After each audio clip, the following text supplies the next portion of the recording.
Misty Henkel Sales Trainer, Sales Queen. All yours. Yep, all of that. Okay. Hi, guys. How are you going today? So today's class, what we're learning today is we're going to combat the objection, I don't have any money. Who's come across this before? A customer says, oh, no, I really like it, but I don't have any money. All right. All right. So let's have a look at that. All right. Show of hands. Who wants to, who can you tell me, just some of you put some hands up and just say, can you tell me, what do you interpret that to mean? When a customer says to you, I don't have any money, what do you think that means from your point of view? Yep. Mark. It could be they don't have any money at that moment. Okay. Yep. Don't have money at that moment. Yeah. Anna.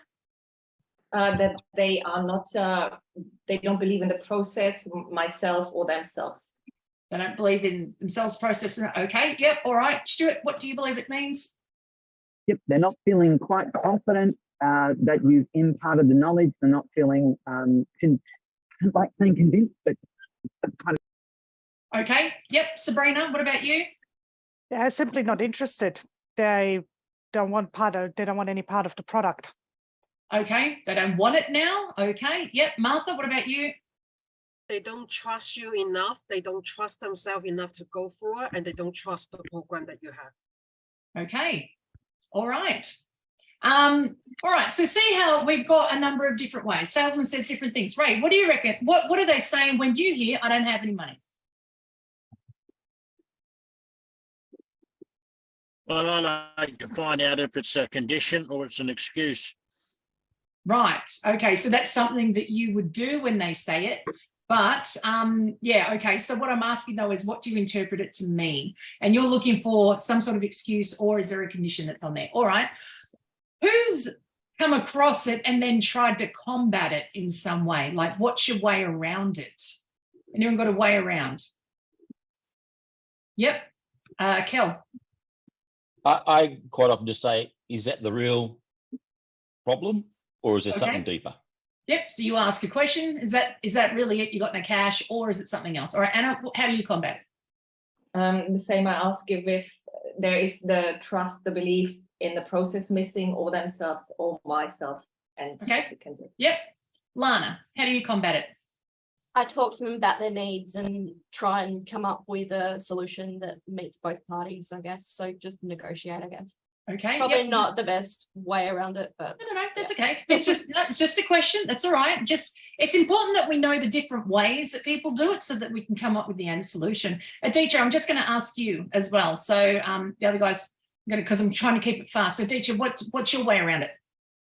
I try to ask few questions and then try to suggest best possible options in payment terms so that they can fit into it, and I can help them to solve the issue if they have any payment policies. Okay, so that's so different ways, right, that people try to combat that I don't have any money. So customer has said, I really like your stuff, but I don't have any money, right? And each salesman has tried to question them a bit more, ask, is that really the problem? Is it something else? Is there a way around this? Can I help? What I'm hearing is, can I help you solve this problem? Would that be a yes or a no? For those who say yes, can I help you solve the problem? Just put your hand up if you think it's a yes, if it's a yes for you. Yeah. Put your hand up if it's a no. No, I'm not looking to solve it. Like, no. All right. So majority of people, they're saying, yes, I'm looking to help solve their problems. Customer has a problem and you look to help to solve it. Right. So many answers that can come from that can be also, okay, I don't have any money. Okay, I don't have any money.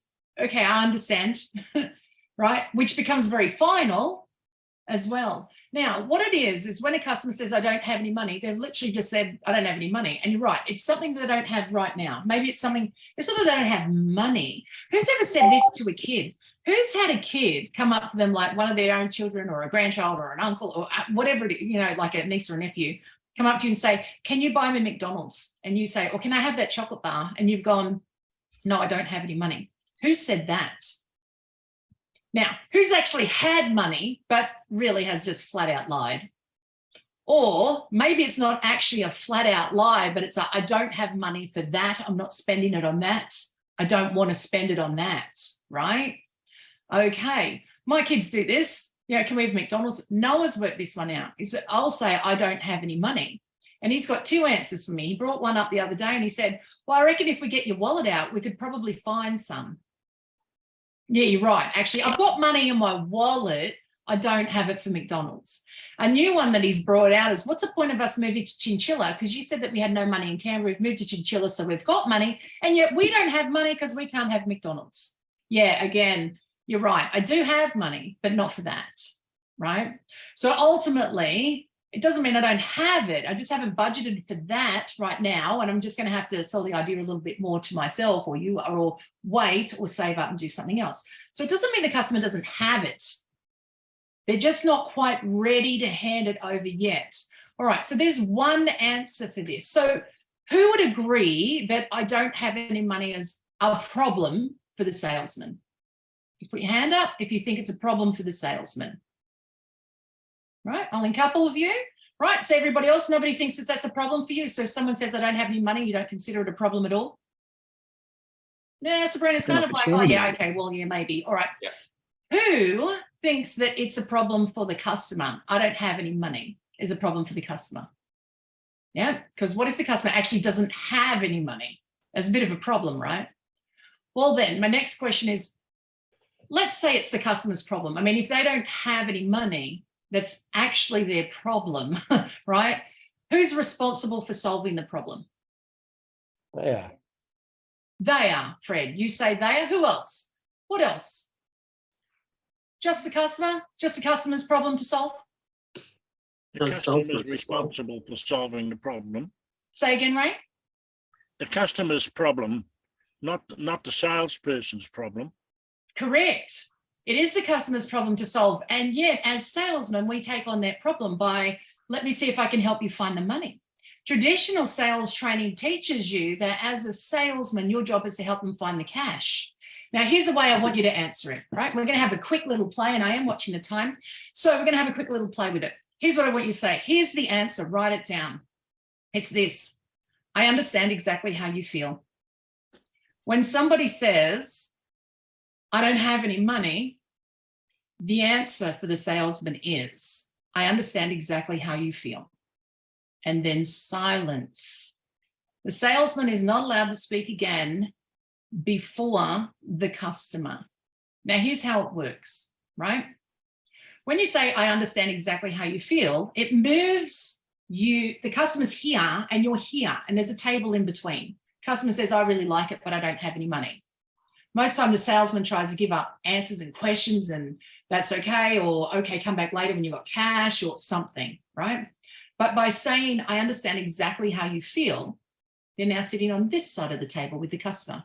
Because, hey, who's been there before where you've seen something and you've gone, I really want that, but I don't have any money right now, right? I got pinged with this one this time last year. There's a face-to-face group that I network with in Canberra, and I've gone every month for 2 years. And then their Christmas party tickets came out, and we're at the face-to-face meeting. Someone said, Missy, you going to the Christmas party? Yes, I am. Have you bought your ticket yet? No, I haven't. Do you know that they're $75 a ticket? Yes, I do. I said, why haven't you bought your ticket? Because I don't have any money. And then different people want to say it's because you don't charge enough and you need to have more customers, you need to do this, you need to do that. And I said, no, I don't have any money because I spent it yesterday Christmas shopping. I can get it though. I just don't have it now because I spent it, but it's coming back to me. And we, the salesmen, somehow form this idea that the customer can't ever get anymore unless we help them. They have it, they just don't have it then. So the answer becomes, I understand exactly how you feel because we've all been there before, and then silence. Now, I don't know if everyone knows a woman here. Her name is Pat Gross, and she is a grants expert. Now, she has people all the time come up, want help with grants. She tells them how much it is. They sign a thing, say that they're going to pay for it. Then she goes through the whole grant process, and then they don't pay her at the end because they don't have any money and they didn't get the grant and they don't have any money. Right. And she said, oh my God, this is so tiring. I'm sick of this. And then I have to call in debt collectors. I said, how about you get them to pay at the beginning? Well, there's a thought. So then we discussed this idea. This was 2 weeks ago in one of the classes I ran. 2 weeks ago, I said, so when someone says I don't have any money at the beginning, I said, then your answer is, Well, she said her answer is, okay, come back when you do. All right, that's very final. So we'll give him 10 more seconds. Let's just answer with, I understand exactly how you feel. She said, at this point, I don't understand anything. No, let's pretend, right? That you've wanted something, you can't get it, you understand how they feel.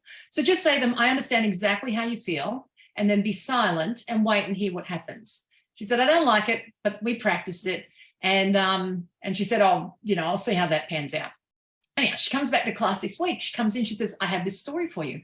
A woman rings me up during the week and she says, I've had this grant that's been for 5 years and I'm nearly at the end and I've run out of funding and I want to put in for an extension. I want more money. I spoke to my supervisor. She said, I should call you to get this paperwork done. You're the only one that can do this. But she said that she had no money for me to do it. So I've got to get out of my budget. I've got nothing. And Pat said, I understand exactly how you feel. Took the woman less than 10 seconds to solve her own problem, which was, so if you wait until next week, by Friday of next week, I am going to work out how to grab the money from all these other places because I need the help Friday next week as a deadline. She called Pat yesterday and handed all the money over yesterday. It was only Wednesday. So it does work when you say, I understand how you feel, and you leave it for the customer to solve their problem. Today's customer has Googled so much before they found you and asked questions of you. They're not looking to not get your product or service. They just happen to be saying some of their thoughts and feelings that are in their head, which aren't for us to solve at all. It's only for us to have acknowledged that we heard them say it. So with watching time, very quickly, any comments or observations from today's talk? Yeah, I know exactly how you feel. Boom, boom. Not only is it Mac used it, but Fred stole my line. All right, so here's a little something to notice the difference of, right? Is if it's a low price product, let's say we talked to Fred and I said, hey, Fred, how much is it for, like a check-in or a coaching session or something with you? How much is it? $12,000. No, go small. I want small. I want 2022, right? So Yeah, Fred, please. how much is it? 2022. Okay. I want to, but I don't have any money at the moment. I know exactly how you feel. Right. Now, if I was, and go high, Fred, so really high, right? So feel what that is. At $20, I know how you feel. So everybody take that on, right?